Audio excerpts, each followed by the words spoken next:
Mr. President, I rise to oppose SJ Res 8, a misguided resolution that targets workers' rights to organize and hurts working families in Hawaii and around the country.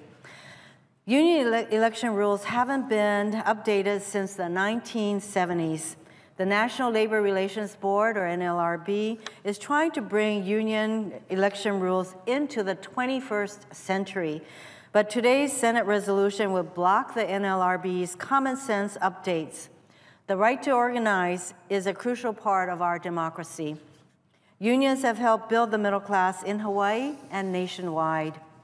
It's disappointing that instead of working to create jobs or help the middle class get ahead, today we're debating whether to make it harder to join a union.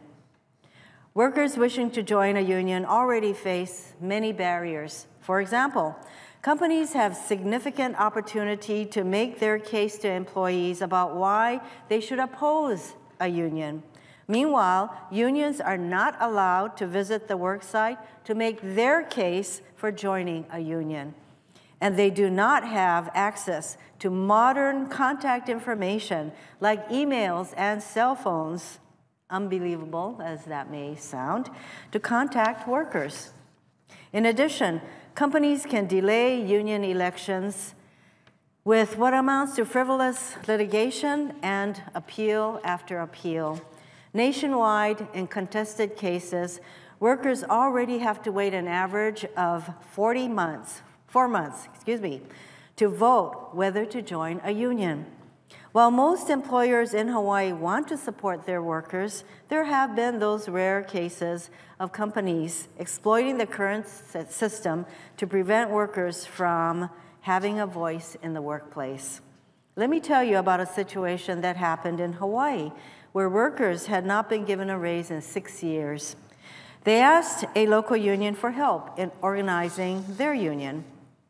In the run-up to the union elections, the workers were forced to attend one-on-one or group meetings on work time where the management could convince workers to vote against the union.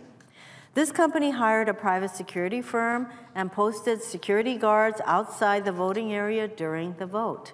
Workers felt intimidated.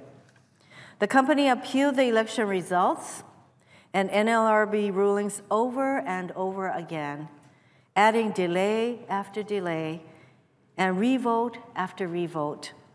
In July 2005, 40 months after a petition was first filed to hold an election, the NLRB board finally certified a union for the workers. Still, the company continued to offer appeal after appeal of the election results and even fired 31 union supporters in 2007. Finally, at the end of 2012, 10 years later, the certified union reached its first union contract. Remember, I noted that most unions, most workplaces are organized, things are done in 4 months. Well, that's not always the case. The NLRB's updated union election rules would help reduce this kind of intimidation and delay, which happens all too often, including allowing organizers to contact workers by email and cell phone. It's pretty astounding that we had to have a rule change in order to make this kind of common sense change available to organizers. Which, by the way, this resolution that I ask my colleagues to vote against disallows. The rule will make it easier for small businesses to follow labor election laws. Currently, big corporations can use expensive lawyers to litigate and prevent union elections, while small businesses don't have those kinds of resources. I urge my colleagues to join me in supporting these modest, common sense updates to NLRB rules and voting no on the resolution.